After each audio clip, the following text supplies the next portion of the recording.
No, I'm not crazy.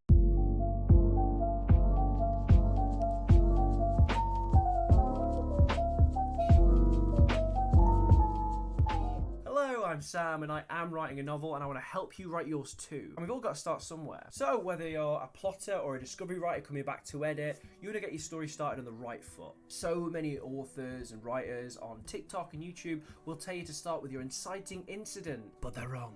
Hear me out. Set the scene. Stick around to the end of the video because I'm not only going to tell you why you should do this, I'm going to show you how. Sam, what are you on about? Hear me out. World investment. An inciting incident is a change. And if we're going to show that change, we need to see what's come before. I'm not talking about a long history lesson. Nobody needs that when you're starting a book. I'm talking about showing what was there before this change, to give it impact. You can build towards it. You can show the underlying tensions that lead up to this inciting incident, whatever it may be. But if you begin with the situation happening, your readers are not going to invest as much in the set of circumstances before this thing happened.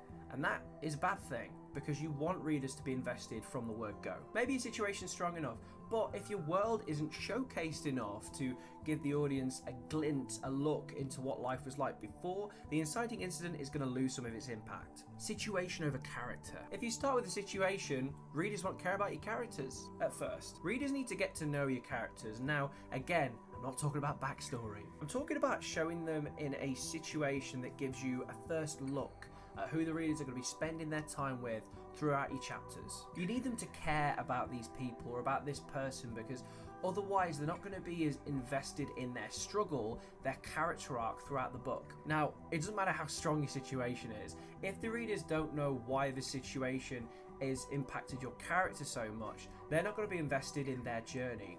What has led them to be affected by this? It can literally be a couple paragraphs or a page or a whole scene that just showcases your character in their natural habitat. I'm not saying just have them wake up in their bedroom. I'm saying give them a fun scene that showcases who they are, what their relationships are like, what their place is in this world before this event occurs. Pacing. You're making things harder for yourself if you start with the inciting incident. You're suggesting that your pacing is incredibly fast, that things are going to happen quickly, and that can affect quiet moments that you may need to have later in the book. If you need your character to reflect on something that's happened, or if you need them to have a moment where they realize something, that could slow down your pacing if you start at such a breakneck speed. But if you give them a moment, a pause, before this event happens, then it's going to help your pacing, because you can go up and down more naturally because you've set that up from the word go. Sam, how can you even do this? Well, Timmy, don't worry, there's no one there. Sketch an image. I don't say paint a picture, because you do not need to get out the oils for the start of your book. You can give us glimpses at the world and that works just the same. Just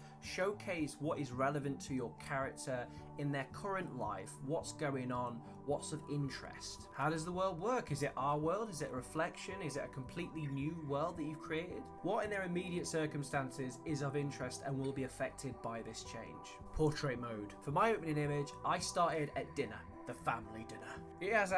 It's not just a meal, it's an event where all the families of their mermaid sector gather for this official stuffy meal where they have to act presentable. And the main characters ain't having none of it. They play a game where they've stolen a family heirloom and they chuck it to each other under the table. It highlights how little freedoms they have, their rebellion. It creates tension and showcases how well they work as a team. It's a lot of fun. My inciting incident is a world-shattering revelation, so I had to show the world before I break it, before I twist it on its head and reveal the dark underbelly of this shell-turned society. I realise now that the name of the mermaid colony is actually a pun, and that wasn't intentional. Sheltered, shell-turn.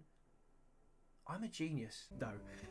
And this one scene is enough for me to showcase how life works down here before this big change, before this driving force that pushes him to leave Shelturn and go and explore what the rest of the world's like. Quick tip, don't start off in a dark room like my first draft did.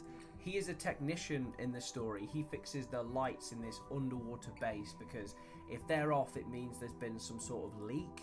And I started in this dark room with him and a bunch of other technicians fixing a light, and I couldn't describe anything because he couldn't see. So don't do that. That's a rookie mistake, and I've completely changed it to what I've just mentioned, which is a lot more fun.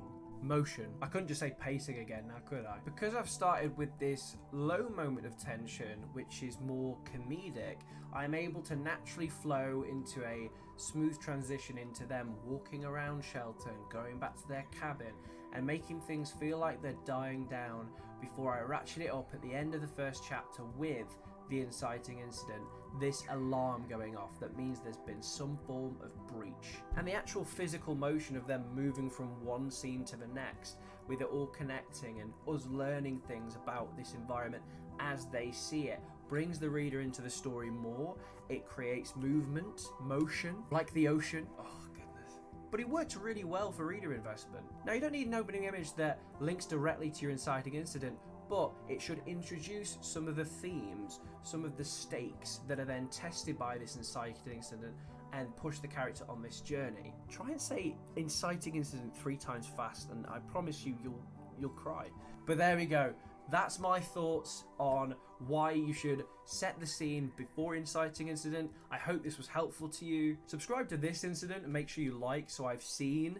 I'm off to make more water puns.